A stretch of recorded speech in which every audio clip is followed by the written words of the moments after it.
ಕನ್ನಡ ವಿಷಯದ ಉಪನ್ಯಾಸ ತರಗತಿಗೆ ತಮಗೆಲ್ಲರಿಗೂ ಸ್ವಾಗತ.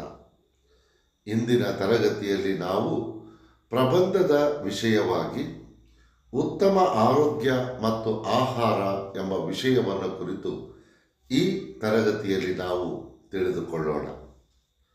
ಒಂದು ದೇಶದ ನಾಗರಿಕತೆ ಸಂಸ್ಕೃತಿ ಬೆಳೆಯಬೇಕಾದಲ್ಲಿ ಆ ದೇಶದ ಜನರು ಆರೋಗ್ಯವಂತರಾಗಿ ದೃಢಕಾಯರಾಗಿ ಸುಖ ಸಂತೋಷದಿಂದ ಇರಬೇಕು.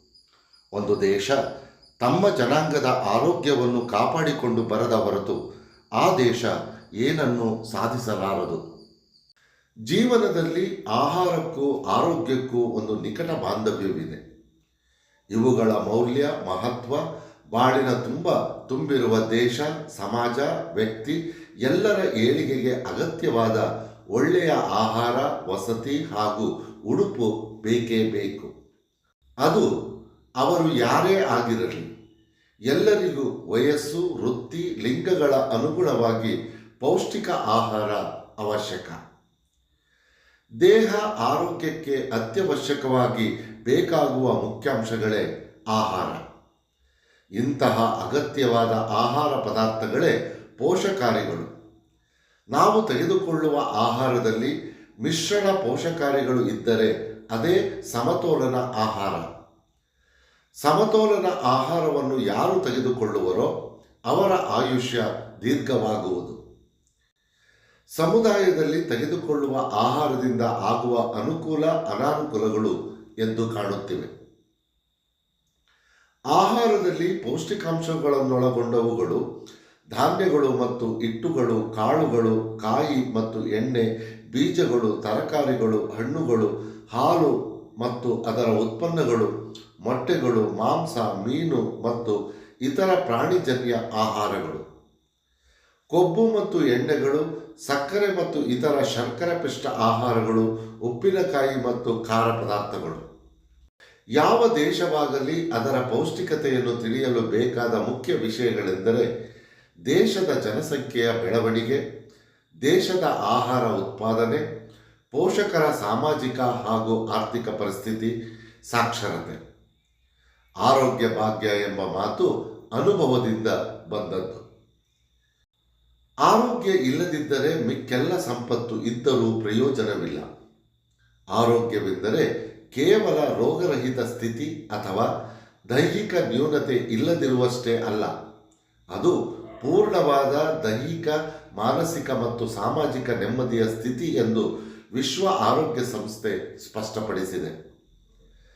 ನಿರ್ಮಲವಾದ ಗಾಳಿ, ಬೆಳಕು, ಪರಿಶುದ್ಧವಾದ ನೀರು, ಪುಷ್ಟಿಕರವಾದ ಆಹಾರ, ಅಂಗಗಳ ಯೋಗ್ಯತೆಗೆ ತಕ್ಕ ವ್ಯಾಯಾಮ, ಆಯಾಸವಾದಾಗ ಅದನ್ನು ಪರಿಹರಿಸಲೋಸುಗ ವಿಶ್ರಾಂತಿ, ಶರೀರ ನೈರ್ಮಲ್ಯ, ಶುಚಿಯಾದ ಮತ್ತು ಸರಿಯಾದ ಉಡುಪು, ಆರೋಗ್ಯ ನಿಯಮಾವಳಿಗೆ ಅನುಸಾರವಾದ ವಾಸಸ್ಥಳ, ಒಳ್ಳೆಯ ಅಭ್ಯಾಸ ಮತ್ತು ಸಾಂಕ್ರಾಮಿಕ ರೋಗಗಳಿಂದ ಶರೀರ ರಕ್ಷಣೆ, ಈ ವಿಷಯಗಳನ್ನೆಲ್ಲ ಚೆನ್ನಾಗಿ ಅರಿತು ಅದರಂತೆ ನಡೆಯುವುದರಿಂದ ನಮ್ಮ ಆರೋಗ್ಯವನ್ನು ಕಾಪಾಡಿಕೊಳ್ಳಬಹುದು. ನಾವು ಸೇವಿಸುವ ಆಹಾರದಲ್ಲಿ ನಮ್ಮ ಶರೀರ ಪೋಷಣೆಗೆ ಅಗತ್ಯವಾದ ಶಕ್ತಿದಾಯಕ ವಸ್ತುಗಳು, ದೇಹವರ್ಧಕ ವಸ್ತುಗಳು ಮತ್ತು ರಕ್ಷಕ ಆಹಾರಗಳು ಬೇಕು. ಇವೆಲ್ಲವೂ ಸರಿಯಾದ ಪ್ರಮಾಣದಲ್ಲಿದ್ದು ಅವುಗಳಿಂದ ನಮಗೆ ದಿನವೂ ಬೇಕಾಗುವ ಎಲ್ಲ ಪೋಷಕಾಂಶಗಳು ಕನಿಷ್ಠ ಮಟ್ಟದಲ್ಲಿಯಾದರೂ ಸಿಗುವಂತಿರಬೇಕು. ಶರ್ಕರ ಪಿಷ್ಟಾದಿಗಳು ಹಾಗೂ ಮೇಧಸ್ಸು ಹೆಚ್ಚಿರುವ ಪದಾರ್ಥಗಳನ್ನು ಶಕ್ತಿದಾಯಿ ಆಹಾರಗಳು ಎನ್ನುತ್ತೇವೆ. ಇವು ಅಕ್ಕಿ, ರಾಗಿ, ಗೋಧಿ, ಜೋಳ ಮುಂತಾದ ಏಕದಳ ಧಾನ್ಯಗಳು. ಮರಗೆಣಸು, ಗೆಣಸು, ಕಂದಮೂಲಾದಿಗಳು, ಒಣಗಿದ ಹಣ್ಣುಗಳು ಇವುಗಳನ್ನು ಸಕ್ಕರೆ ಮತ್ತು ಮೇಧಸ್ಸು ಎಂದು ಪರಿಗಣಿಸಲಾಗುವುದು. ಆಹಾರ ಧಾನ್ಯಗಳಲ್ಲಿ ಈ ಪೋಷಕಾಂಶಗಳಲ್ಲದೆ ಸಾಕಷ್ಟು ಪ್ರಮಾಣದಲ್ಲಿ ಪ್ರೋಟೀನ್, ಖನಿಜಗಳು ಮತ್ತು ಕೆಲ ವಿಟಮಿನ್ಗಳು ಇರುತ್ತವೆ. ಪ್ರೋಟೀನ್ ಭರಿತ ಆಹಾರ ವಸ್ತುಗಳು ದೇಹವರ್ಧಕ ಆಹಾರಗಳು, ಹಾಲು, ಮಾಂಸ, ಮೀನು, ಮೊಟ್ಟೆ, ದ್ವಿದಳ ಧಾನ್ಯಗಳು, ಎಣ್ಣೆ ಬೀಜಗಳು, ಅಲ್ಪ ತೈಲಾಂಶವುಳ್ಳ ಎಣ್ಣೆ ಬೀಜದ ಹಿಟ್ಟುಗಳು, ಪ್ರೋಟೀನ್, ವಿಟಮಿನ್ ಮತ್ತು ಖನಿಜಾಂಶಗಳು ಹೆಚ್ಚಿರುವ ಆಹಾರಗಳು ಎನ್ನುತ್ತಾರೆ. ಈ ಗುಂಪಿನಲ್ಲಿ ಹಾಲು, ಮೊಸರು, ಸೊಪ್ಪು, ತರಕಾರಿಗಳು ಮತ್ತು ಹಣ್ಣುಗಳನ್ನು ಸೇರಿಸಲಾಗುವುದು. ಖನಿಜಗಳು ನಮ್ಮ ದೇಹ ಸಹಜವಾಗಿ ಕೆಲಸ ಮಾಡಲು ಅವಕಾಶ ಮಾಡಿಕೊಡುತ್ತವೆ. ರಕ್ತ, ಮೂಳೆಗಳ ಘಟಕಗಳು, ಖನಿಜಗಳು ಇವು ಚರ್ಮ, ಕೂದಲು ಮತ್ತು ಉಗುರುಗಳನ್ನು ಉತ್ತಮ ಸ್ಥಿತಿಯಲ್ಲಿರಿಸುತ್ತವೆ. ಜೀವಸತ್ವಗಳು ದೇಹಕ್ಕೆ ಬೇಕಾದ ಅವಶ್ಯ ಅಂಶಗಳು.